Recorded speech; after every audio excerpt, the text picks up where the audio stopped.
Hola, ¿cómo están? Bueno, vamos a empezar con sistema digestivo, es el último tema de los sistemas de nutrición que estuvimos charlando. En esta clase les voy a contar la estructura principal y vamos a profundizar un tema muy interesante que es la microbiota del sistema digestivo, que algo en clase presencial charlamos, que es muy interesante. Bueno, eh, el sistema digestivo, como dice la palabra digestivo, viene de digerir y tiene que ver con desintegrar en moléculas más pequeñas que puedan ser incorporadas los nutrientes, o sea, los alimentos y nutrientes que contienen los alimentos. Em, es importante saber que no en todos las etapas del del sistema digestivo ingresan estos nutrientes a la sangre, sino que especialmente es en el intestino, por eso un tema interesante hablar de la biota intestinal. Entonces, primero los alimentos se van a desintegrar en moléculas más pequeñas, van a pasar por el intestino al torrente sanguíneo y se van a distribuir estos nutrientes a todo el cuerpo, a las células de todo el cuerpo. Es un proceso como todo en nuestro cuerpo y está regulado por hormonas y por estímulos nerviosos. Las moléculas principales que tenemos son, o sea, los nutrientes son los carbohidratos, los lípidos o grasas, las proteínas, las fibras, vitaminas y agua. No puedo profundizar tanto en esto porque es un montón, pero simplemente para tener una idea, carbohidratos son, por ejemplo, aquellos alimentos que contienen azúcar o harinas. Lípidos son los aceites y las grasas. Tienen características distintas a los carbohidratos porque los lípidos, como sabemos, no son solubles en agua y eso implica otro tipo de transporte dentro del cuerpo. Las proteínas, que son los bloques de construcción de nuestro cuerpo, están formadas por aminoácidos. Bueno, se obtienen principalmente de las carnes, huevo, em, lácteos. Las fibras que están en los vegetales y frutas, importantes para el tránsito intestinal y para absorber agua dentro del intestino. Las vitaminas, que intervienen en un montón de procesos metabólicos, y especialmente el agua. Importante también, sabemos que la mayoría de nuestro cuerpo está formado por ella. Bueno, entonces, cuando entran estos nutrientes al cuerpo, como dijimos antes, solamente cuando atraviesan el revestimiento epitelial. ¿Qué es esto? Son las células que recubren por dentro el tubo digestivo. Cuando atraviesan esas células, ingresan al torrente sanguíneo y realmente están ingresando a nuestro cuerpo. Entonces hay dos partes o dos grandes momentos de este sistema digestivo que son la digestión o desdoblamiento, que viene a ser la parte más mecánica de la alimentación, en donde el bolo alimenticio se forma y se empiezan a digerir, o sea, a romper, desintegrar en moléculas más pequeñas los nutrientes. Y el segundo proceso es el de absorción, o sea, absorber esos nutrientes en el intestino cuando atraviesan las células y llegan a la sangre.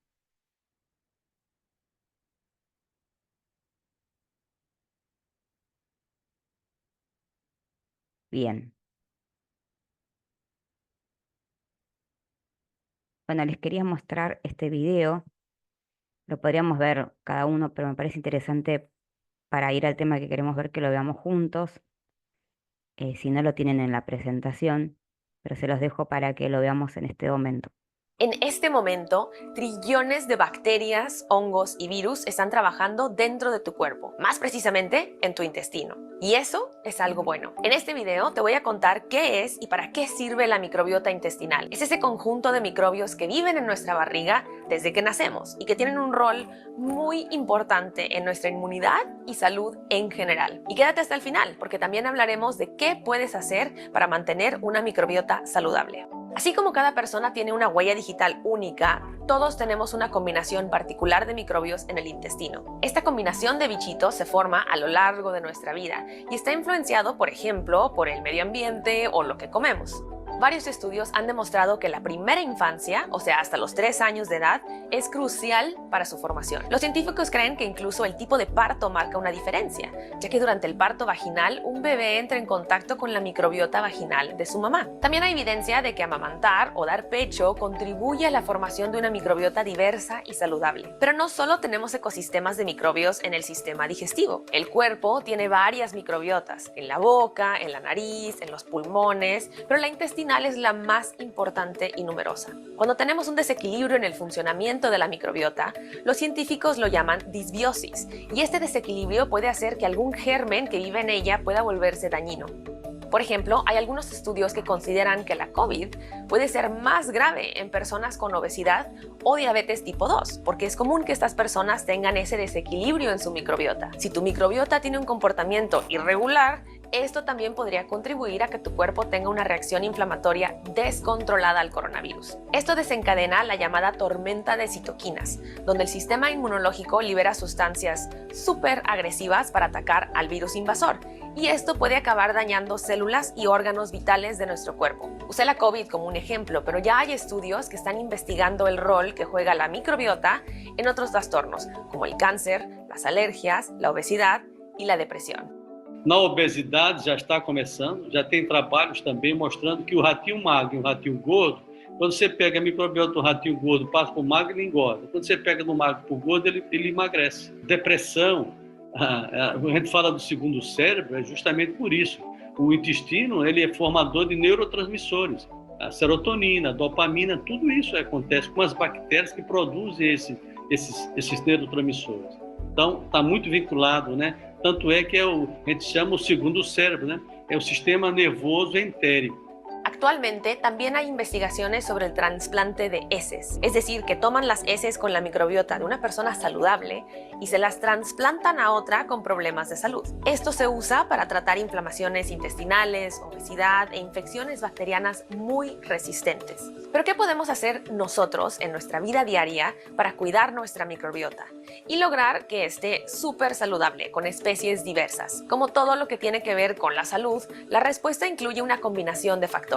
Comer bien, hacer ejercicio, dormir bien y no fumar. Daniel McDonald, el director del proyecto estadounidense para el intestino, le dijo a la BBC que un estudio de millones de personas reveló que aquellas que comían más vegetales tenían una microbiota más diversificada. Por otro lado, todo indica que los alimentos ultraprocesados no serían recomendables. Lo que todavía no sabemos es qué tan rápido cambia nuestra microbiota intestinal cuando modificamos nuestra alimentación. Hay investigaciones que muestran que algunas cambian en cuestión de días, pero es probable que una microbiota saludable se cultive a más largo plazo. Y porque de seguro lo has visto en algún supermercado o tienda de productos saludables, ¿qué tanto ayudan los probióticos? La venta de estos suplementos que prometen mejorar nuestra flora intestinal, o sea la microbiota, representa casi 45.000 millones de dólares por año para la industria farmacéutica.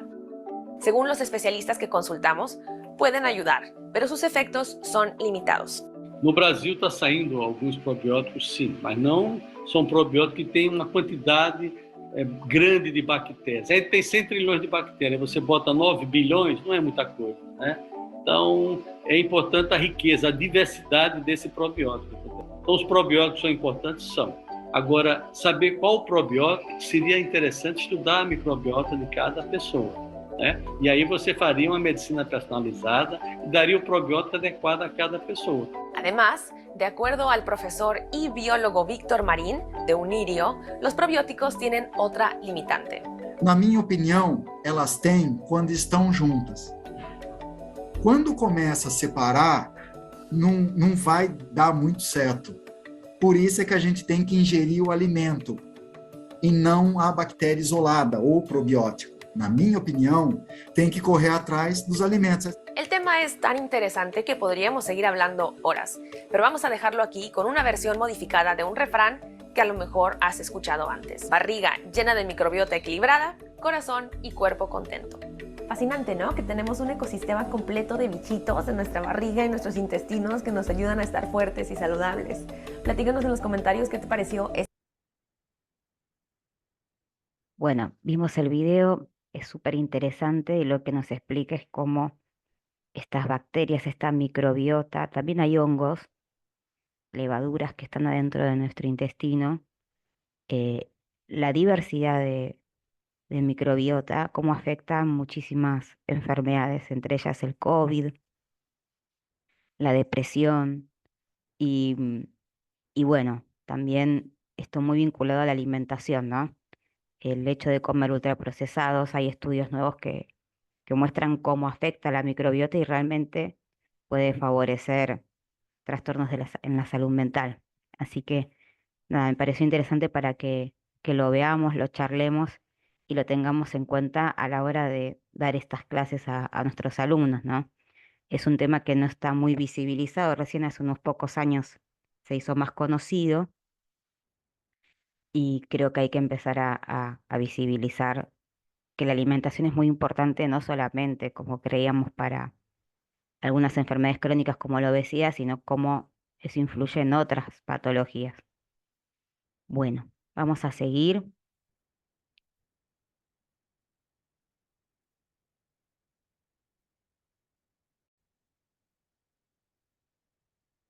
En este caso tenemos esta imagen de los órganos principales que forman el sistema digestivo.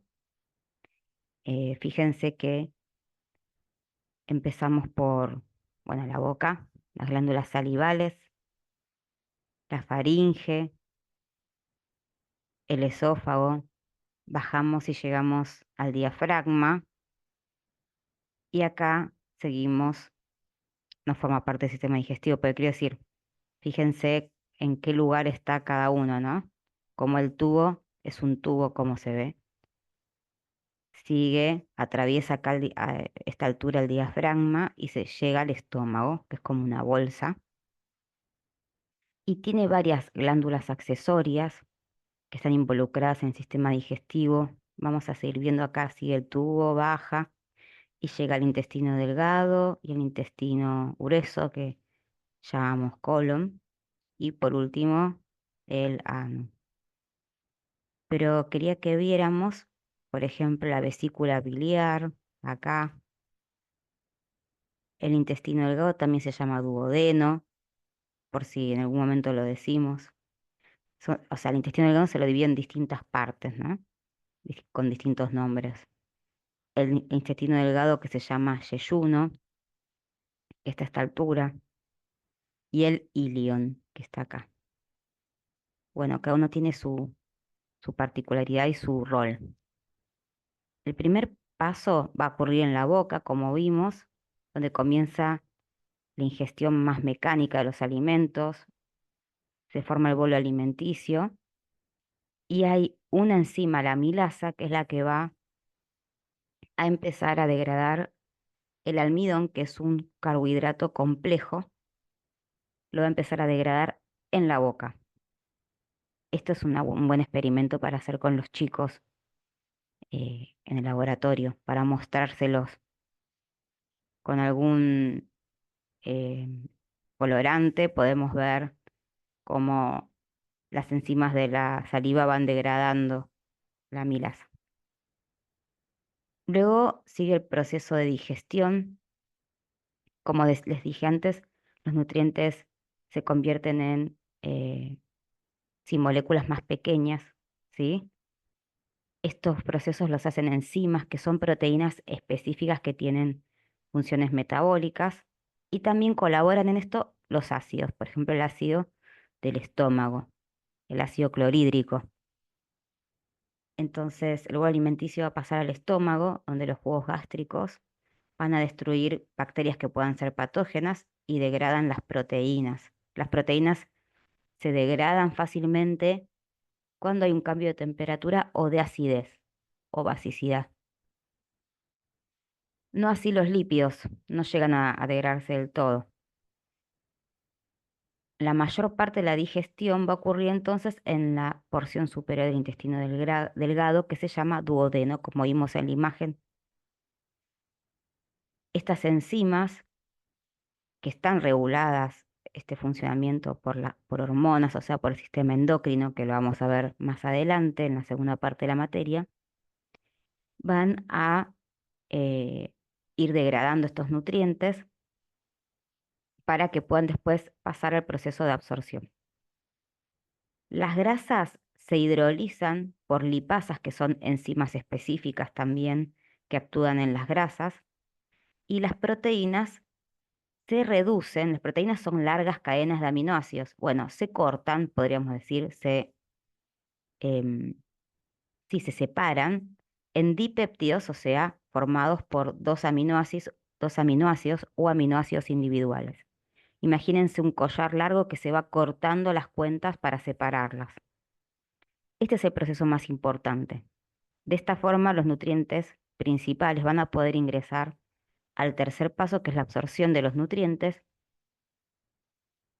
Van a pasar desde las... Acá hay una foto muy linda que se ve, estas son las células reales que tenemos adentro del intestino. En el video se veía también, parecen dedos de guante, o se les llama así. Por acá se ven los vasos sanguíneos, ¿sí? Que corren por debajo y los nutrientes atraviesan eh, las membranas celulares de estas células y llegan al torrente sanguíneo a través de estos vasitos, eh, estos capilares que hay eh, rodeando estas células. Lo que se ve después es tejido, ¿no? Del intestino. Entonces, eh, los monosacáridos, que son carbohidratos más sencillos, acuérdense que lo que estamos haciendo es romper grandes moléculas en porciones más pequeñas. Monosacáridos quiere decir un solo sacárido, o sea, un solo carbohidrato. Y lo que está pasando es que, en general, el monosacárido más importante es la glucosa. Hay otros, fructuosa, etcétera. Pero bueno, es el más importante y que se utiliza en casi todos sí, las vías metabólicas del cuerpo. Los aminoácidos, que son estos, estas cuentas de collar que van a formar unidos a las proteínas, y los ácidos grasos, que son los que juntos forman los lípidos y grasas. Los dipéptidos, acuérdense que son dos aminoácidos juntos, se absorben en este epitelio intestinal que vimos recién. Las grasas, que les conté antes, son lo que las forman los ácidos grasos, necesitan un reprocesamiento en el epitelio intestinal y después penetran hacia los vasos linfáticos. Fíjense que tienen como otro recorrido las grasas. ¿Qué son los vasos linfáticos? Son vasos que transportan la linfa, que, bueno, es agua y desechos en general. Es otro sistema que corre a la par del sistema circulatorio. Y después de hacer este recorrido de pasar por los vasos linfáticos, ahí sí entran al torrente sanguíneo las grasas.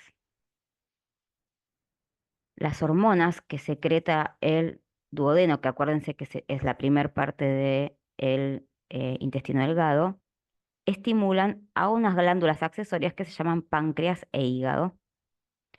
El páncreas va a liberar un fluido alcalino es lo contrario de ácido, que contiene enzimas digestivas.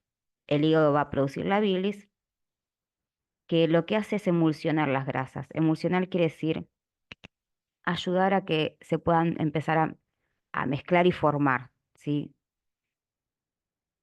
Vamos a pasar al último paso, que es la eliminación de los residuos. Lo que no se pudo incorporar o absorber, el cuerpo lo necesita eliminar a través del intestino grueso y el ano. Gran parte de esta agua que ingresa con los alimentos em, se reabsorbe en el intestino delgado y si no, en el lugar donde se sigue sacando el agua de los restos de lo que no se pudo incorporar, ocurre en el intestino grueso. Por eso en el intestino grueso, cuando hay problemas de estreñimiento, etcétera, se recomienda tomar mucha agua porque es el último paso en el que se toma o saque la mayor cantidad de agua de los alimentos y si no hay una adecuada ingesta de agua, puede generar estreñimiento eso. Contiene bacterias, como vimos antes, en simbiosis, o sea, simbiosis quiere decir que nosotros las necesitamos para poder funcionar y ellas a nosotros, porque ellos viven protegidas por el ambiente que generamos en nuestro intestino grueso, pero a su vez de nosotros reciben esa protección y ellas nos dan eh, un montón de nutrientes, como vieron en el video anterior, donde hablaba de neurotransmisores que producen las bacterias, y también ciertas vitaminas que nosotros no somos capaces de sintetizar solos. Por último, el intestino grueso expulsa estos residuos como materia fecal. Vamos a hablar de los órganos accesorios. Acá yo voy rápido para que no se les haga tan larga la clase, pero simplemente contarles que tenemos eh, hígado, glándulas salivales, vesícula biliar y páncreas. Son los órganos accesorios más importantes. El hígado es vital para muchos procesos. Mantiene el suministro de glucosa. Hay una gran cantidad de glucosa que se acumula en el hígado, es lo primero que se utiliza. Y es capaz de convertir la glucosa en otros tipos de sustancias, ¿sí? Por ejemplo, en grasas. Eh, la glucosa se va a acumular, a conservar en el hígado en forma de glucógeno, se reserva. El glucógeno es eh, una sumatoria de glucosas, que son las unidades que forman el monosacárido más importante, que es la glucosa. Entonces, cuando hay niveles elevados en sangre de glucosa, se degrada glucógeno, se libera glucosa, cuando nos falta glucosa en sangre. Hay todo un sistema que va censando la cantidad de azúcar en sangre para tratar de mantener constantes estos niveles. Acá hay más información. em, También se procesan otras moléculas importantes, no solamente la glucosa. Hay aminoácidos que se convierten en carbohidratos o que se transportan a otras partes del cuerpo, enzimas que son importantes para la coagulación, para la síntesis de proteínas esenciales, quiere decir que son necesarias y que necesitamos sí o sí, ¿no? Em, Bien, después les quería contar que ya sabemos, cuando vamos a hacernos un estudio de sangre, nos miden LDL y HDL, o las VDL, que son proteínas que como el agua repele el aceite, se encargan ellas de transportar las grasas en el cuerpo. A veces lo llamamos al LDL, colesterol malo, y al HDL, colesterol bueno. Lo que hacen estas proteínas es transportar el colesterol. ¿Qué significa LDL? Lipoproteína de alta densidad o de baja densidad. Low density, high density en inglés. Bueno, lo que hacen es transportar el colesterol por el torrente sanguíneo porque, como les dije, el agua y el aceite no se mezclan, por lo tanto, necesitan una proteína que los transporte. Y es muy importante porque de esta forma se regula el colesterol. Hay estudios nuevos que muestran que, por ejemplo, solamente podemos controlar con la ingesta de grasas, o sea, con restringir la ingesta de grasas, un 20% del colesterol que fabricamos. El resto se produce en nuestro hígado. Entonces, bueno, nada, hay personas que producen en exceso grasas en el hígado, hay un mal funcionamiento y hay que tener mucho cuidado porque recordemos que este colesterol malo, entre comillas, es el que va a formar las placas de ateroma en el caso de la enfermedad coronaria. Fíjense cómo acá hay una relación clara entre el sistema circulatorio y el sistema digestivo. Bien, ¿qué más hace el hígado? Almacena vitaminas solubles en grasas. No todas las vitaminas son solubles en agua, otras son en grasas, como la A, B y E. Produce la bilis, que va a la vesícula biliar y ayuda a digerir los alimentos, sobre todo las grasas. Degrada la hemoglobina y los glóbulos rojos. Por eso, a los bebés cuando tienen la bilirrubina alta es por esto, ¿no? Que tiene que bajar en sangre porque puede generar problemas en el sistema nervioso. Inactiva hormonas, y, o sea que también participa en la regulación hormonal. Es un órgano súper importante. Acá les muestro la vesícula biliar. A mí me operaron de esto hace poco y una compañera azul también nos contó que le sacaron la vesícula, porque la vesícula es el lugar donde se acumula la bilis que produce el hígado. Fíjense el conducto que va, ¿sí? A la vesícula. Y el problema es cuando se forman cálculos, acumulaciones de colesterol o de sales biliares acá. Y algunos de estos cálculos, primero que duele, obviamente, genera cólicos, pero aparte de eso pueden migrar por los tubos y algo muy grave de los cálculos biliares es que puedan tapar acá el conducto del páncreas. Eso genera una inflamación en el páncreas que puede generar una pancreatitis, lo cual es muy grave porque el páncreas es vital para el funcionamiento de nuestro cuerpo. Ya vamos a ver. Bien, también, como vimos, no sé si lo saben, pero en el hígado es un gran desintoxicador de nuestro cuerpo. También se degradan sustancias tóxicas como el alcohol. Sabemos que cuando tomamos en exceso alcohol puede generar daños hepáticos, ¿no?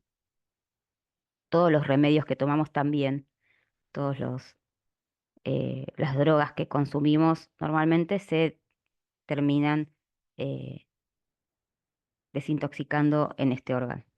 Bueno, la vesícula biliar, como ya les conté, que acumula las sales biliares, las glándulas salivales, que producen la saliva que ayuda a formar el bolo alimenticio, contiene moco y lubrica el alimento, contiene esta enzima amilasa que degrada el almidón. Si ustedes hacen clic acá, tienen más información.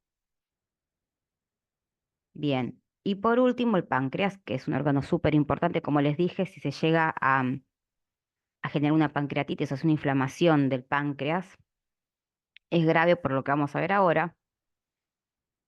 El páncreas es un órgano que interviene muchísimo en el sistema endocrino, que vamos a ver después.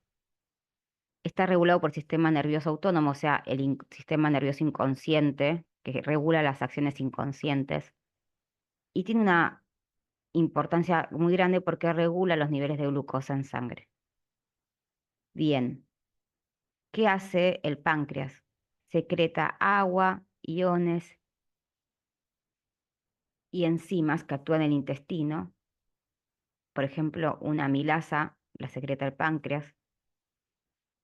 Y bicarbonato que neutraliza la acidez que viene del estómago. Miren qué importante es esto, ¿no? ¿Por qué es el páncreas exócrino? Porque es el que libera, ¿sí? El endocrino no va a liberar ningún contenido, pero sí va a producir hormonas que van a pasar a la sangre para generar cambios en nuestro cuerpo. Acá está la insulina, que es una hormona muy importante, que es la que regula la entrada de glucosa a las células.